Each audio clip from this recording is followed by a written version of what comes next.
কিরে কেলো, শুনলাম তোকে বাজারে সবাই জল ঢোরা বলে ডাকছিল।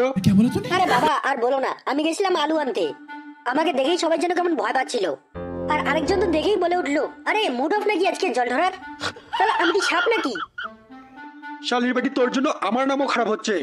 কাল ঝন্টুর বাপ বলছিল, কেউটে দা তোমার ছেলের নাম জল ঢোরা রেখেছো নাকি? বাহ, দারুণ নাম তো। বাবা হচ্ছেন কেউটে মহাশয়, ছেলে হলো জল ঢোরা কেলো, একেবারে গ্রামের ব্র্যান্ড কম্বো। কেলো তুই ভাগ্যবান রে, সবার বাবা মানুষ, কিন্তু তোর পিতা একেবারে রাজসাপ, কিং কেউটে। তোরা মজা নিচ্ছিস, ঠিক আছে আমিও দেখবো। দেখে না শোনা, শুভ দৃষ্টি চলছে। দাদা দুটো বাঁধাকপি আর 1 কেজি বেগুন দিও। সাবধান, কেউটের বাচ্চা আসছে।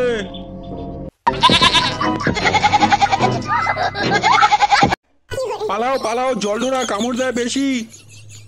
2 hours later. সত্যি করে বলো তো কাকা, তোমাকে কেন সবাই কেউটে বলে ডাকে? সে অনেক গল্প ব্রাদার পো। বাংলায় বলো, ইংরেজি মারতে হবে না। সেই আমার যুবক বয়সে মারপিটে একেবারে ওস্তাদ ছিলাম আমি। যে কোনো ছোট পেলেই যে কারোর সাথে মারপিটে জড়িয়ে পড়তাম। আর যখন ঘাবড়ে যেতাম তখন হাতে দিতাম একটা কামড়। তোমার হাতেই কামড়াতে নাকি? না না, যার সাথে মারপিট করতাম তারই হাতে কামড়ে দিতাম। কামড়ালে আমার সবগুলো দাঁতের দাগ হাতে বসে যেত। তখন থেকেই আমার নাম হলো কেউটে। আর তোমার এই নামের জন্যই আমাকে সবাই জলধরা বলে ডাকে। তাতে মন্দ কি, অন্তত গ্রামের সবাই তোর নামটা তো জানে। আমাদের গ্রামে কত ছেলে আছে, কার নাম কে মনে রাখে, কিন্তু কেলোর নাম ওরে বাবা সবাই জানে। কিন্তু এই নামের জন্যই আমি রাস্তায় বেরোতে পারি না। সবাই ফোঁস করে আমাকে দেখে, আমাকে দেখে কালো লেবুটাও মজা করে। আর তুই সবসময় হলুদ শার্ট পরে থাকিস দেখি তুই আরো ডাসা জলধরা লাগে। বৌদি এখন তুমি এরকম করছো, আমার কপালই খারাপ। আমি মরার আগে ডিক্লারেশন দিব, আমরা মানুষ, আমরা কোনো সাপ না। শোন কেলো, এখন থেকে যদি তোকে কেউ জল ধরা বলে ডাকে তাহলে তুই উত্তর দিবি না।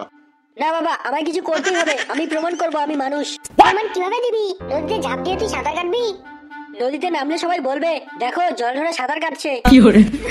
কতদিন পর তোমার জন্য এই ফাঁকা সময়টা পেলাম, জমিয়ে গল্প করবো এবার। তাহলে বলো রিতা, তোমার আবহাওয়া কেমন? খুব ভালো।